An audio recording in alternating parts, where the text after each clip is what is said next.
This is the Conscious Radio Network.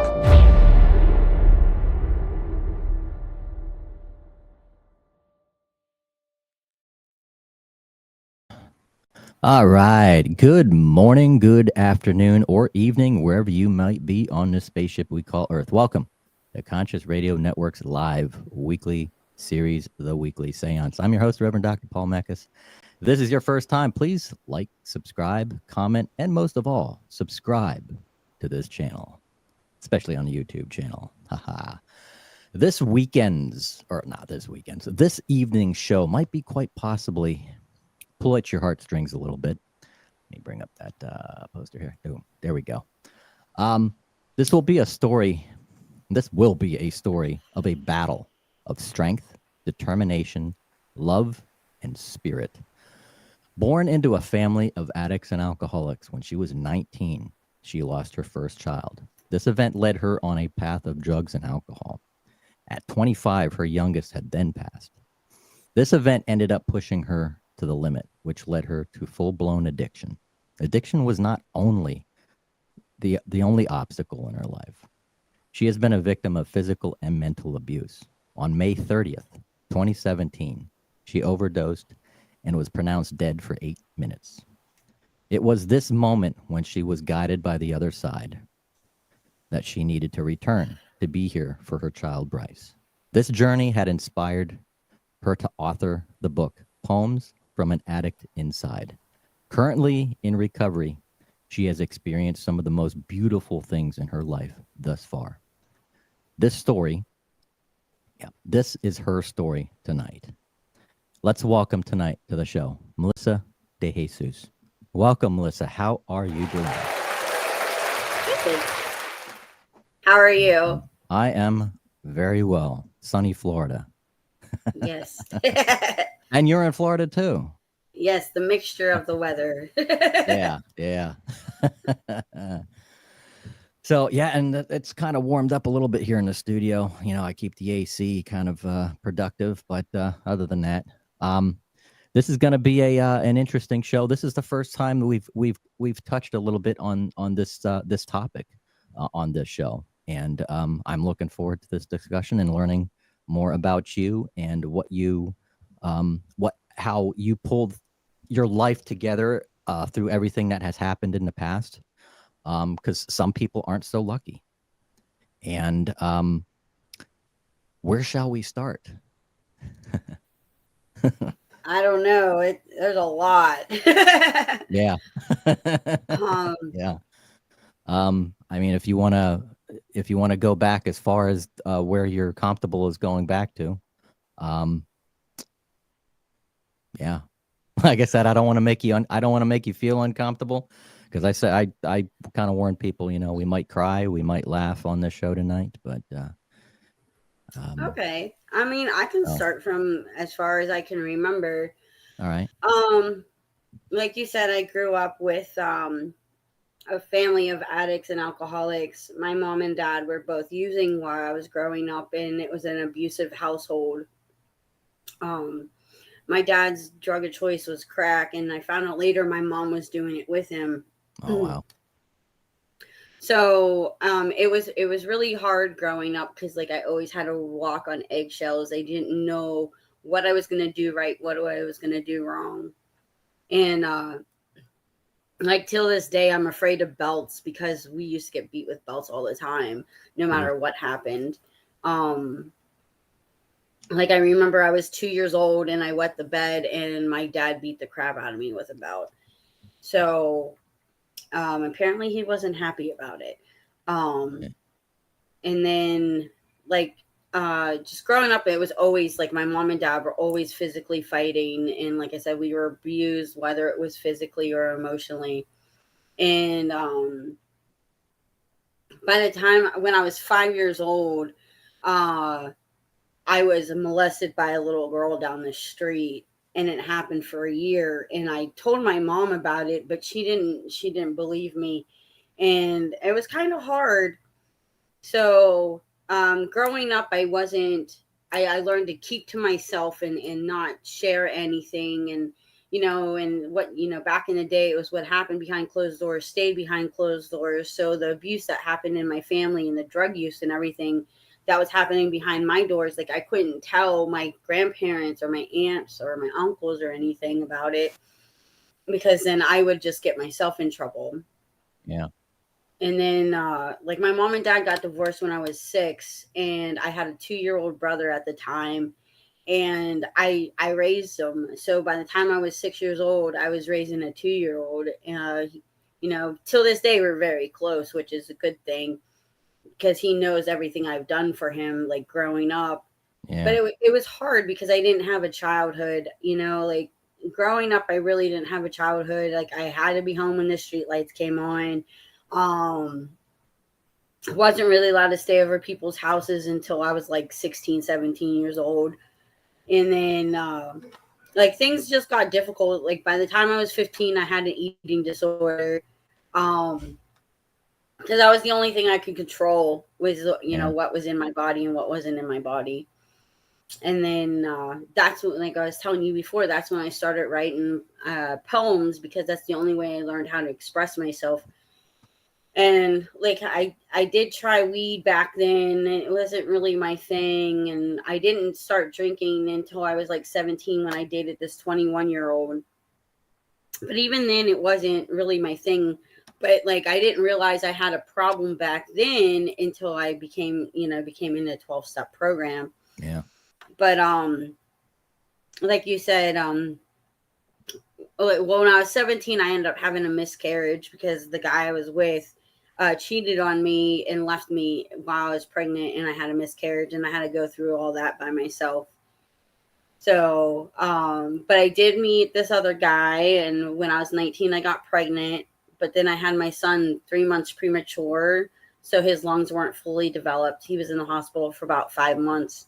Wow. And then when he came home, about 2 weeks later, his oxygen monitor went off, and they said that it might malfunction. So that's what we thought was happening. And then I looked, and my son's lips were purple. Oof. So his dad tried giving him CPR while I was on the phone with 911, and he blew into his mouth, and my son's stomach extended but didn't go back down. So like, I was in school at that time for biology pre-med, so I knew that wasn't a good sign. So like, he's like, I can't do this. So I was on the phone with 911, and they were telling me like to press on his stomach, and I did, and my son aspirated. So I knew that was another bad sign. But I continued to give him CPR until the paramedics came. We brought him, we rode in the back of the ambulance, went to the hospital, and then I would say like 10 minutes later, the preacher came out and was like, I'm sorry he didn't make it. And I just remember falling to my knees, screaming, and asked if I could see my baby. And they did let me go back there, and I was holding him. And as I was holding him, I kept rocking back and forth and saying, he's cold, he needs a blanket. Like, I just remember that. And I went into shock after that. It was, no one knew how to tell, like, no one told me how to deal with the loss of a child, especially with, being the age of 19. So I ended up going on a drinking binge for like 2 weeks straight. And my friend gave me one of her antidepressants because I wasn't going to a doctor or anything. So she gave me her antidepressants to take. And then one day I just decided to take all of them at once and whatever else I could find. With the alcohol? Yes, with the alcohol. Ooh. So they called 911, and they came, and they had to rush me to the hospital and pump my stomach. And then I was in the psychiatric ward for a month after that. They tried to get me on medication to stabilize me and to get my chemical imbalances straightened out. Yeah. And it worked for a while. But like, after the death of my son, me and my son's dad, we, kind of separated, and that like broke my heart, because like, that was like, my kid's dad, and, I was really in love with him and everything. So I ended up moving to North Carolina. At that time, I was in Pittsburgh, because we moved to Pittsburgh when I was like 13. But I moved to North Carolina and moved with my grandparents, and I noticed like my drinking started picking up a little bit more. Like I would go to work and stuff, but then I would hang out with my friends at night, like all weekend long, and not come home. And it was just, it was a weekend thing, but it was like I drank to black out. Like I didn't want to feel, so I drank as much as possible until I don't remember anything. And I guess I drove everywhere so many times. Like, I thank God that I never hurt anybody or hurt myself in a car accident or anything, because like I drove drunk many a times and would end up home and not remember. Yeah, and that's a blessing. That when stuff like that happens, you gotta think to yourself that there's got to be a guardian angel up above, not only protecting you but protecting others, knowing that you are suffering, you're in pain, but at the same time, it's like there's a divine force putting you in this bubble and keeping you out of harm's way for everybody, and just making sure you get home safely. Right, exactly. And like I always say like my kids are watching over me, because like there's so many times that things should have happened that didn't happen. Like there's so many times I should have been dead, but I wasn't, and I know like my kids are protecting me. And I know that I'm here for a reason. And it's to help other people. But like it was just crazy, because I was getting out of control down there, and then my kid's dad asked me to move back to Pennsylvania, so he met me in West Virginia, and then I went back to Pennsylvania, got pregnant with my second son when I was 20, and then had him when I was 21, and then I had him a month premature. So, and my uterus had ruptured with him. So when they cut me open, they cut the back of his head because he was already out of my uterus. Oh. So now he has a scar in the back of his head, and he has a lazy eye from it, but that's it. He's healthy. He's a very smart child. He's 22 now, so I'm blessed with him. Oh, and this is Bryce, correct? Yeah, that's Bryce. Okay. All right. Yeah, so he's my middle child. He's 6 foot tall, but he's my baby. Do you have a picture of him you'd like to share? Let me see. By chance, if you want to. Yeah, let me see. How would I share it? Oh, if you could probably just hold it up to the screen. Just hold it up. Okay. Yeah. Sometimes we can get the media beforehand, stuff like that, but I just okay. Yeah, I have a whole bunch of pictures of my kid. Right on. Children are a blessing. Puerto Rico. Children are blessings, and they need to be regarded as such. Because it just they're the future. They're the ones that are leading mankind into a good direction. You never know, like when they're gonna not be there anymore. Yes. Yeah. Hold on, let me see if I can get it so it's not. Hold on, wait. Oh, wait. It's kind of like the light. It's almost like the light has to be. I'm trying to get. Hold on. Kind of. Maybe the screen's probably got to be dimmed down or something a little bit, because it's picking up a lot of that light. Yeah. There it is. Okay, there it is. That's right my on. 6 foot baby. Right on. He's how old? 20, 21? 22. 22. Awesome. Yeah, he turned 22 in May. Cool. So, Cool. I'm blessed with him because he's such a good child. Or I should say, a good man, because he's never caused me any problems or anything. Was always good in school and stuff like that. So yeah. Does he have any gifts? Does he like to write too, or does he like art? He doesn't write. He doesn't do art. He used to draw a lot when he was younger. I don't know if he still does, because he's a gamer. Oh. He might be making games soon, because you know what? He wanted to go to school for that, and then he ended up not going to college, but he did. He plays Minecraft, where you can build your own stuff, like his own worlds and stuff, and it's really cool what he does. So he wants to make his own game one day. So he's got his gaming computer and everything. So I'm sure he's gonna be famous doing something. Yeah. Yeah, there's So there's a lot of online degree programs out there for gaming, or all computer design and computer yeah. animation. Yeah. Yeah. So okay, where was it? Let me think. Oh yeah. So after I had Bryce, I didn't drink while pregnant with him. I quit smoking cigarettes and everything. And then after I had him, when he was about a year old, I started drinking every day. I had a case of MGD and a bottle of Absolute Vodka and a bottle of Goldschlager in my freezer. Like Ah, I had to make sure it was in my fridge every day. And it was I still didn't think I had a problem because I waited until my son went to sleep. I drank, hung out with my brother's friends because they all came over my house because my brother moved in with me when he was 17, and to help me take care of Bryce, and he went to school. And then like I said, I was drinking every day, but I would get up in the morning. I was working for 8 doctors because I had an associate's degree in medical assisting. yeah. I took him to daycare in the morning. So like my life wasn't unmanageable yet. It was still going good. Yeah. I could still control everything.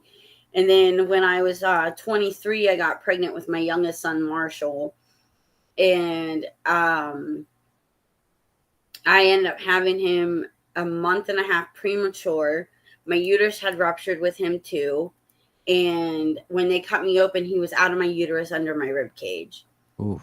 So they couldn't find him for like 30 minutes. He ended up being born with cerebral palsy, a trach in his throat, a G tube in his stomach, because he didn't Yeah. have a suck or swallow reflex or anything. So, I mean, it was pretty bad. So I ended up getting 24/7 hour nurse care for him because I couldn't do it by myself and work. Yeah. But Bryce was still living with me at the time, and he helped me take care of his little brother all the time. And then, like a month before, well, in February of 2005, um, I gave Bryce to his dad because he lived right down the street from me. He said I would be able to see Bryce whenever I wanted to, just so I could concentrate more time on Marshall. And I didn't want Bryce to feel neglected, that wasn't getting my love. Yeah. So, um, March 5th of 2005, Marshall ended up getting a temperature of 105. So I Mm. gave him some Tylenol. It didn't go down. His nurses was like, take him to Pittsburgh Children's Hospital. So I did. I called the ambulance. They came and got us and took us there. They put him in an ice bed, and still his temperature still wasn't dropping. And they gave him some antibiotics because they weren't sure what was going on. Did all these tests, and then I was in his room, and they told me I had to leave. They had to put him in NICU. And I said, Mm. okay. So they put him in the NICU section, and about 30 minutes later, they came out and was like, your son is not breathing. We're trying to revive him. Do you want us to continue? I said, yes, I can't go through this again. Yeah. I'm 25 years old. I'm going to turn, he was like 2 months away from his second birthday. He was 22 months old. And I was like, I can't do this again. I'm 25 years old. I can't lose another child. So they went back and did as much as possible. And then they came back to me and they said, all his major organs shut down. We can't make him, we can't bring him back. And they said if they did, then he would have some really long-term brain damage. So at that time I was in shock. You just told me I lost my youngest kid. And I called my best friend on the phone, and I was like, hey, Donna. She's like, what? I was like, it happened again. She's like, what happened? And I said, Marshall's dead. Like I said it just like that because I was in such state of shock. Yeah. I didn't know how to feel. So after that, my kids' dad took Bryce to California, like after Marshall's funeral and stuff. He took Bryce to California. So it felt like I lost all my kids Wow. because I didn't have, I went to court. They gave me papers to have custody of him and stuff, but they said I had to pay for the plane ticket to go there and get him and come back. Yeah. And I didn't have the funds for it. So I felt like I lost all my kids. And then I met this guy who was a heroin addict. And I didn't know that at the time. And about, I would say 6 months into our relationship, he relapsed because he was clean for a couple years, but he had relapsed. And then he told me to try this powder, and I thought it was Coke, and I said, okay. And I tried it, and it wasn't, it was heroin. Oh. But it was too late. Like I already fell in love with it, you know? And like, that's when my addiction went into full blown addiction. And I was using ever since until the beginning of this year. So yeah, it was a rocky road, you know. Like I went to jail for a DUI, and then they sent me to a treatment facility. Was in treatment for 6 months, but 3 months into my treatment, I started using again, even though it was a jail related facility. And if I would have got busted, I would have went back to jail. Like I just didn't care. Yeah. So you actually had access to it while incarcerated. Well, yeah, because it was a treatment facility, but it was jail related. So after 3 months, you were allowed to leave and get a job. So I worked in a restaurant business, and there's always drugs in restaurant businesses. Unfortunately, there is. This is in Philly, right?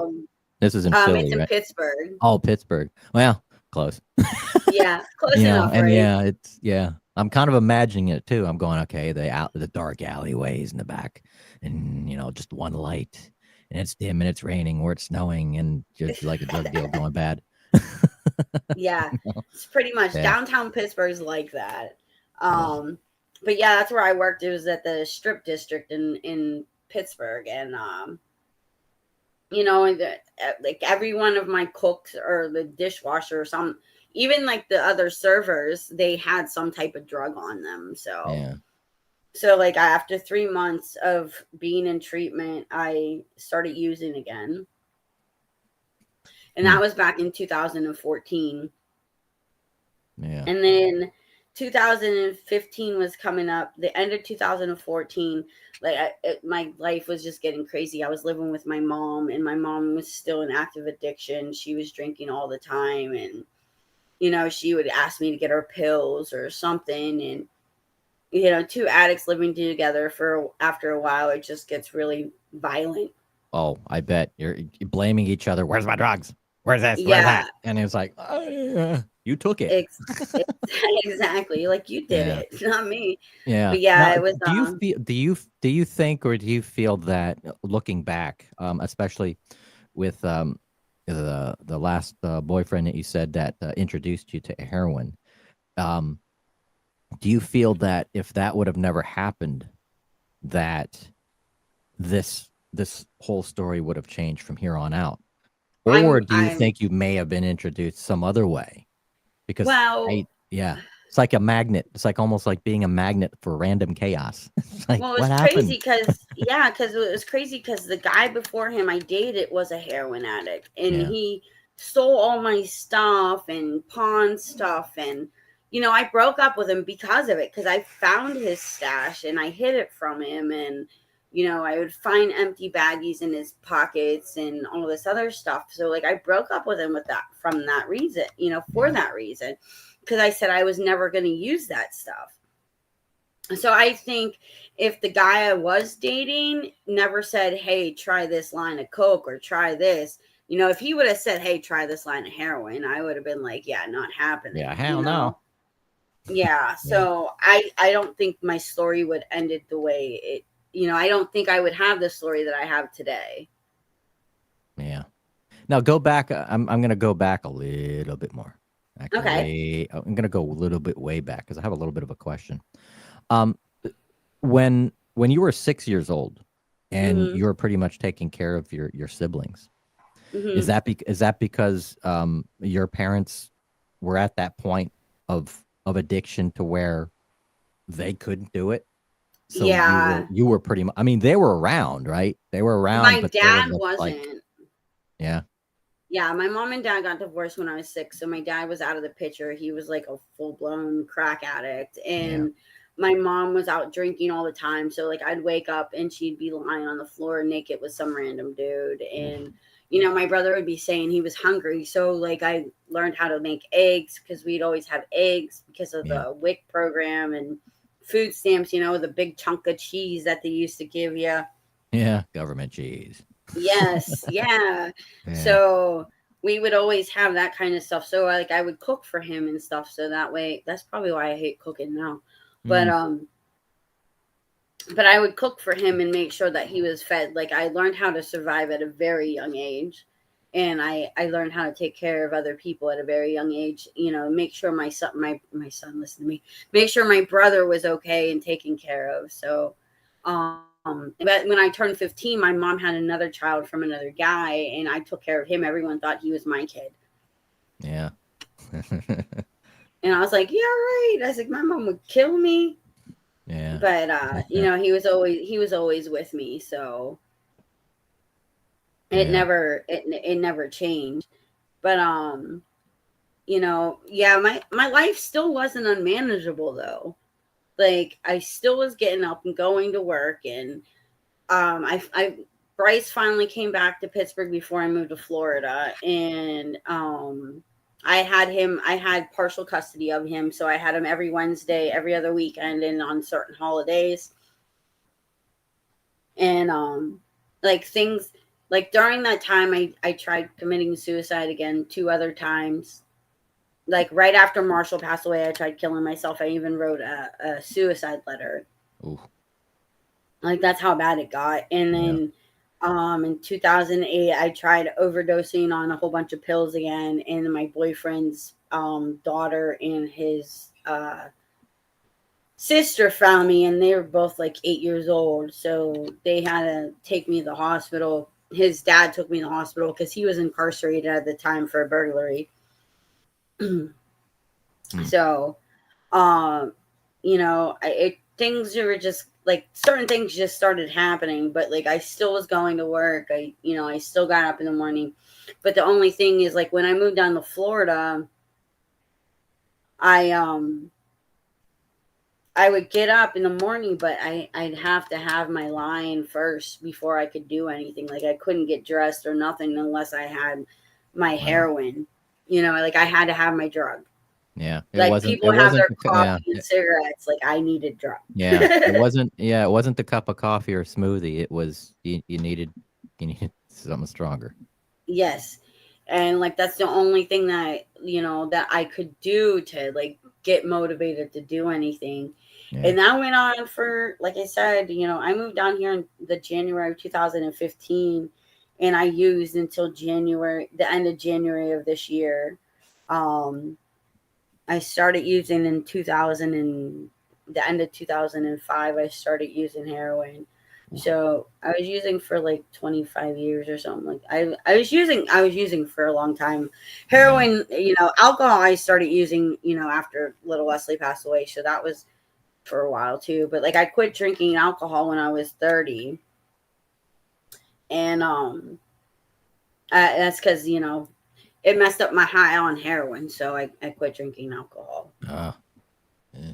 Um and things were going good, and in 2017, May 30th of 2017, that's when fentanyl came out, Ooh. and Yeah. and the car fentanyl was coming out, and I overdosed, and I was dead for 8 minutes. They Narcaned me twice, and I woke up with a nurse doing chest compressions on me in the hospital. I had no idea what happened. The last thing I remember is looking at my friend, and I said to her, I was like, "Here comes the warm and fuzzies," and then I was in the hospital. Hmm. And I woke up, and then like at that time, I when I was dead, I seen my babies that were in heaven, and they looked at me and they were like, like I seen the bright light, like people say, it was really weird. But then I seen my kids, but they weren't babies. They were like 7 and 11. You know what I mean? Like it was so it felt so real. Yeah. And they looked at me and they're like, Mommy, it's not time for you to be here with us. You have to stay there for Bryce. And then I just remember going, and then there's the nurse on top of me. And I was just like, oh my God, like I have to change my life. You know, I can't keep doing this. Yeah. So I did manage to stay 30 days clean at the time. And then my boss had passed away. And then all these emotions came and I didn't want to feel it anymore. And I started using again. And then things were still, still going to work, still being manageable until January of this year. Things got really bad. I picked up a gambling addiction also. So I needed money for drugs and gambling. And, my life, the last 3 months of using just spiraled downhill. Yeah. And the person I was using with that I would go and get my drugs with all the time, she was like, I think you have a problem. And she's like, you're using way too much. And I was just like, like when another addict tells you that, it kind of puts your, yeah. You're like, oh, okay. So it made me think. Obviously, it took me 3 weeks before I went into detox. But finally, after she told me that, I did try killing myself. I took a whole bunch of drugs and I've ended up falling asleep for 8 hours and woke up and I was really pissed off. And I was like, well, I can't do this anymore. So I reached out to people that I knew and got myself into detox on January 29th of this year. They put me on Subutex to wean me off the fentanyl because that's all that was in my system. And so my clean date is February 4th of this year.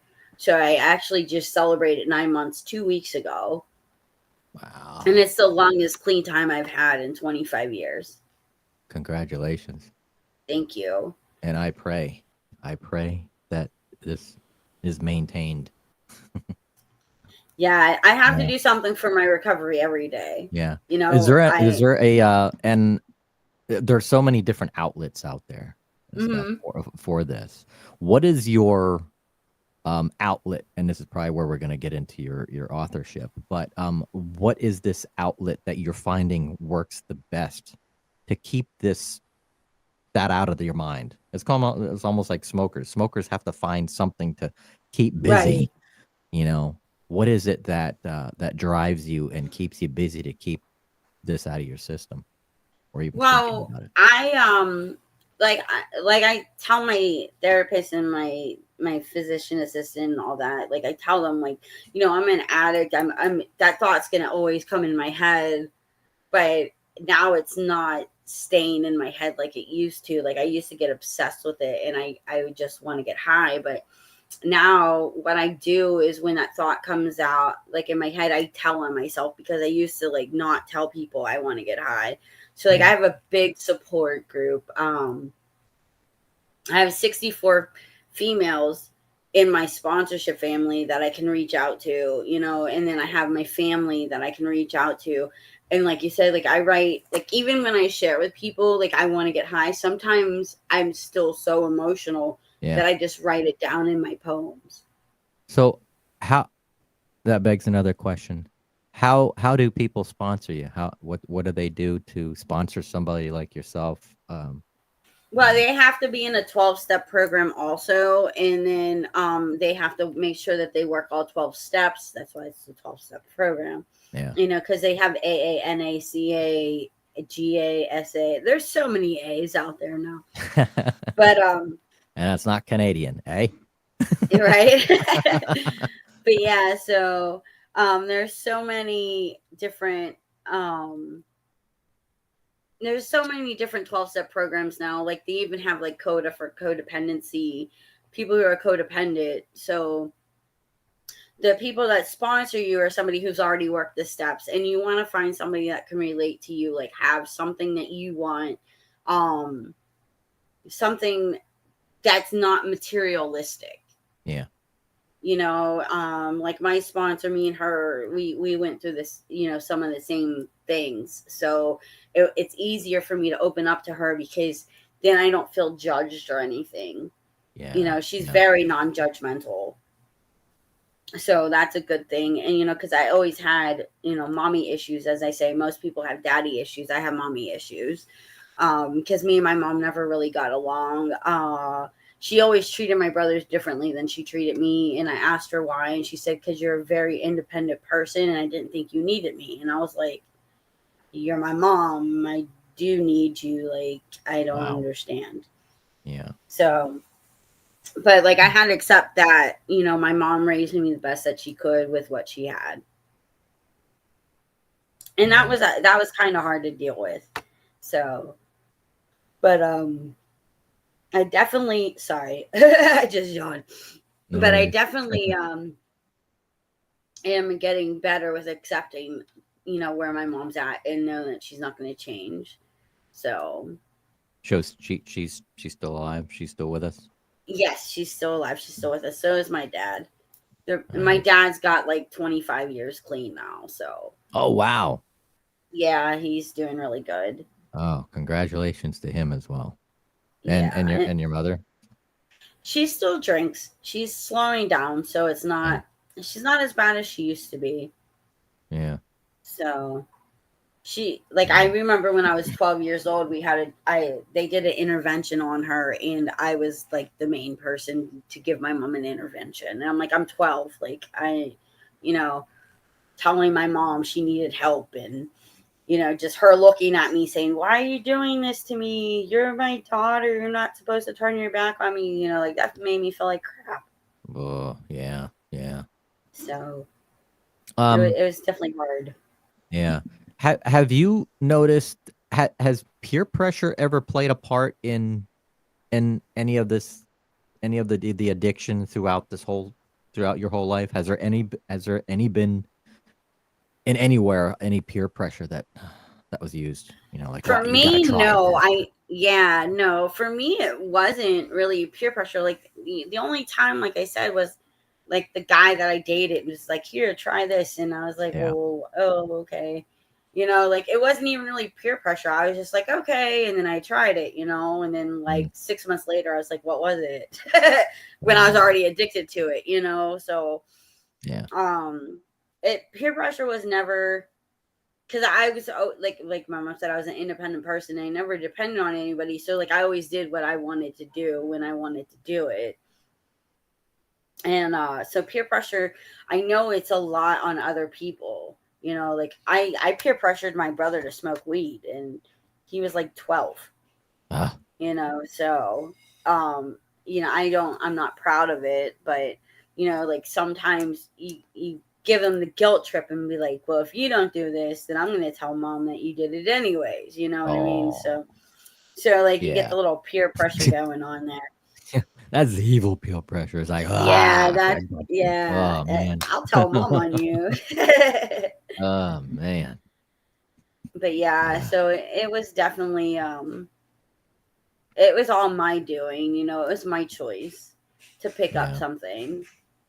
No one said like you have to do this. No one put a gun to my head or anything, or said anything like that. I did it all on my own. Yeah.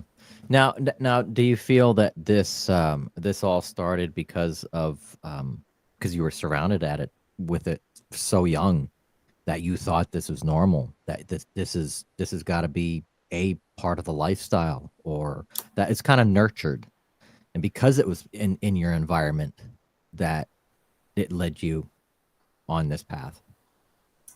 I believe that addiction is genetic. I really do. I believe everyone has some type of addiction, whether it's food or going to the gym or, smoking cigarettes or OCD. I'm OCD. Yes, OCD. Everybody is at some level. Yeah, at some level, everyone is. But I believe it's kind of genetic, because like both sides of my family have addiction, whether it's drugs, gambling, sex, alcohol. Like it's in both sides of my family, they have it. And like I pray every day that my son doesn't get the addiction that me and his dad has. Yeah. Like, he likes his video games. He's addicted to his video games. Stick to your video games, kids. Yeah. Nothing else. Yeah. Yeah. Have them stay away from it. Say, don't touch it. Make it an Yeah. evil object. An evil object. You know, it just don't even smell it. Yeah, right. And But and it's and that crazy. and thing too is peer pressure. I'm sure as he Yes. gets older, there's gonna be some friends of his, you know, and whatnot. Hey, you want a beer, or you want this, or want that? It can. I've seen it Yeah. happen to a friend of mine that when I first met this individual, he never drank. He never had one sip of alcohol. Nothing. Didn't even know what beer tasted like. Didn't know what anything Wow. tasted like. And as soon as somebody peer pressured him into trying it, you know, just to have a good time, It was now over. his whole life took a downward spiral. That's what So, happens, because like, you don't even know that you have addictive personalities or addictive behaviors until something triggers it. yeah. Yeah. And Because sometimes like, that's what that's it what takes. I've It's a learned. trigger. Yeah. And sometimes it's a trigger. You know, it's like someone brainwashing you, or you're getting brainwashed and you have a trigger word. Next thing you know, it's like, you're an assassin. You know? Right? No, yeah, Yeah. that's so true though, because like, as I'm working through the steps, like, it made me realize, like, my first addiction was lying. Mm, I lied about everything. And you could tell me the sky was blue and I would convince you it was green. Like, that was my thing. Like, I was a liar and a manipulator, and I started at a very, very young age with that. yeah. But that's how I was raised. I was taught how to manipulate guys to get what I wanted. I can remember like the age of 6 doing like batting my eyes and just smiling so I could get like $2 off a guy so I could go get candy or I think something. all women are guilty of that. Yeah, women can But get away yeah, with it better than men can. So yes, that's very true. But like now, like when I ask for something, I have to look at the reason behind it. Like, is it to something to self gratification? Do I really need this, or is it just something I want, and because I want instant gratification right now? yeah, So that's why I like the 12 steps, because it helps you. It like guides you and teaches you how to like look through your past and like deal with your past and move mm, forward. You know, um, it makes you see all your assets and your self defect, your character defects too. And that way you can change them. You don't have to keep them. yeah, Like what I tell them, like one of my character defects is like, it used to be wearing a mask on my face and smiling all the time, even when I wasn't, happy. And that was it became a self-defense mechanism to me, so I never realized it was actually a character defect, because it also can be an asset for me too, mm, because I don't open up to everybody and like pour my heart out on the table when I first meet somebody.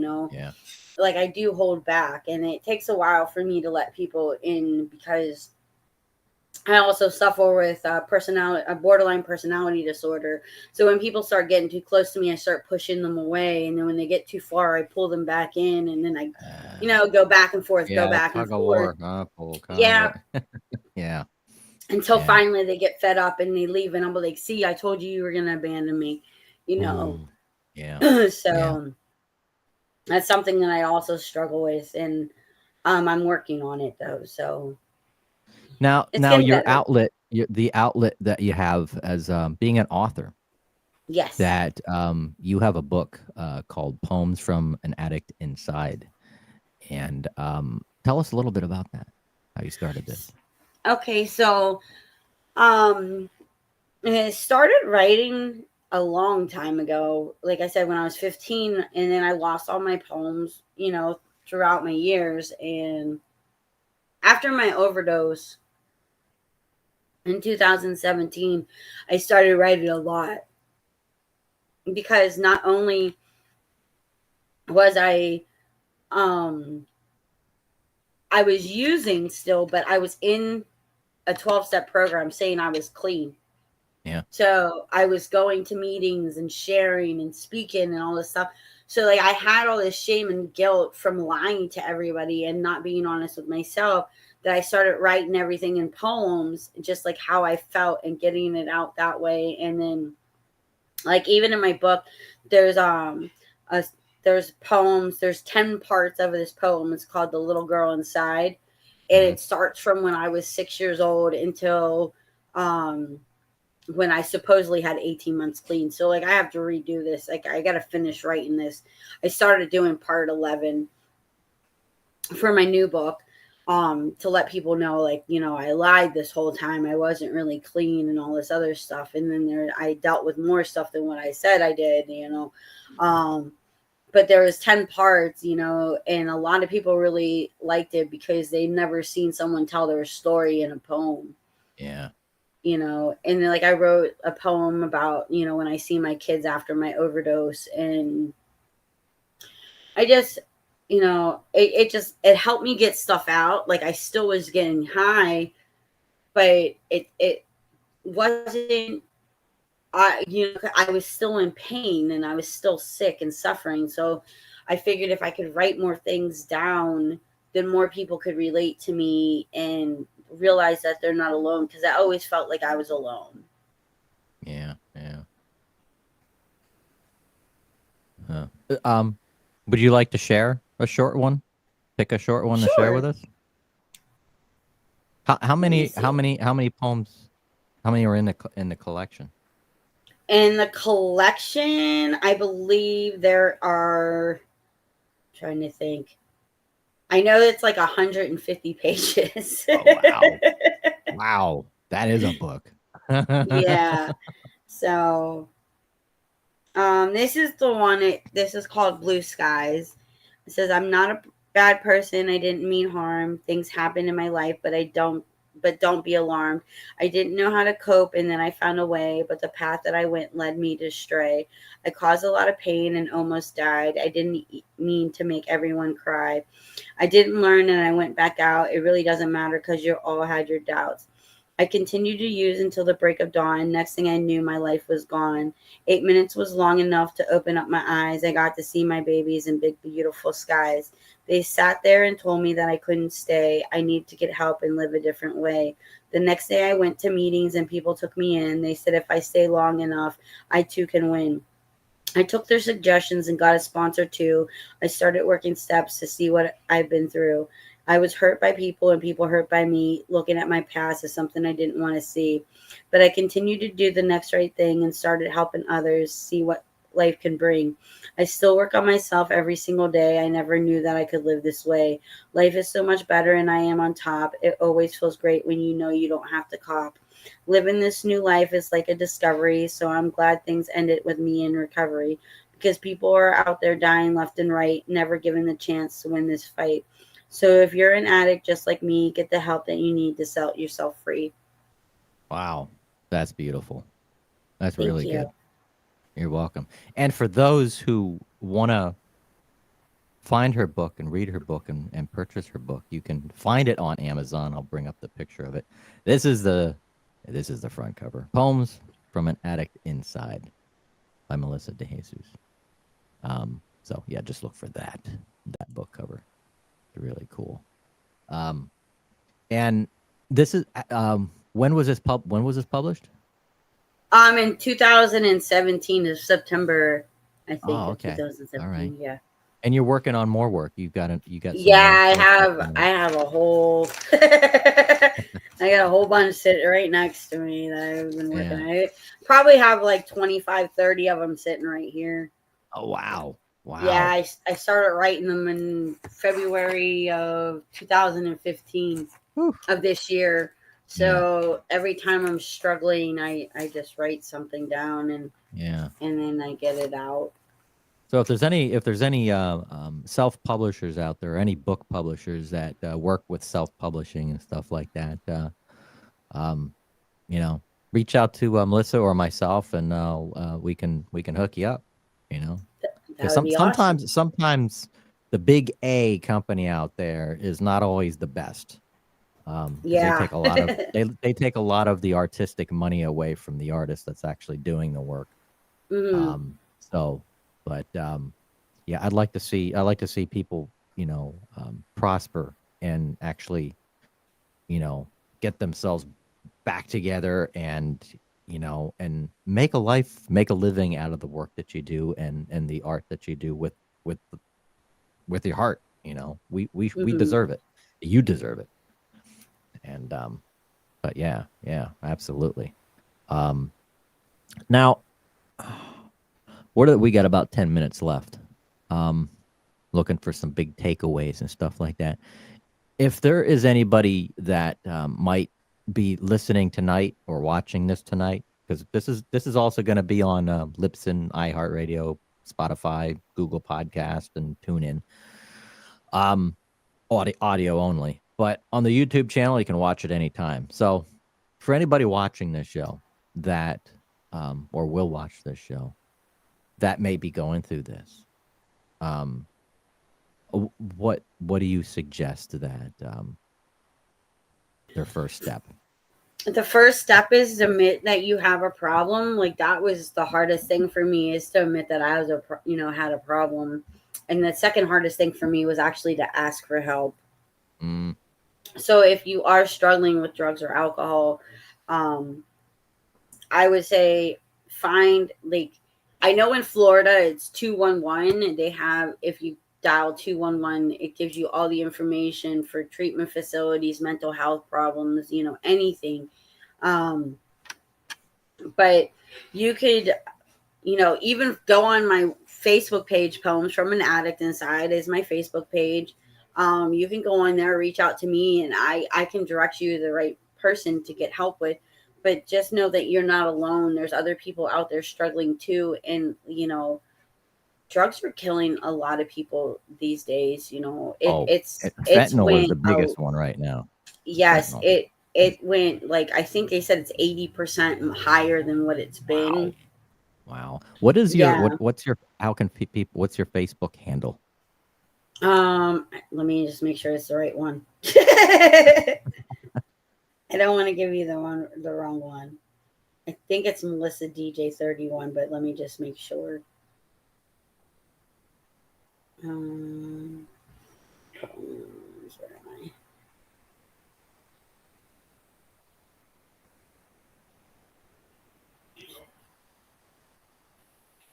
Tell me right here, right? Let's see about.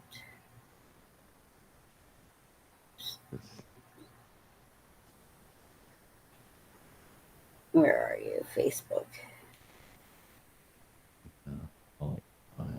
It's DJ. Yeah, it's Melissa DJ31. Okay. DJ 31. Okay. Hold on. I won't. Come on. I had to capture. And it also has my email address on that page too. Yeah.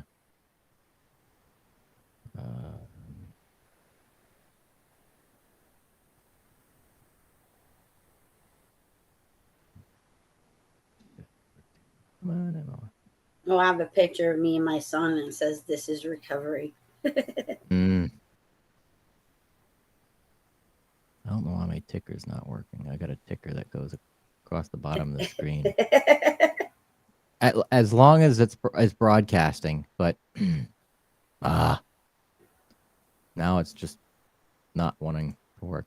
But I have a ticker. I don't know why. Not working.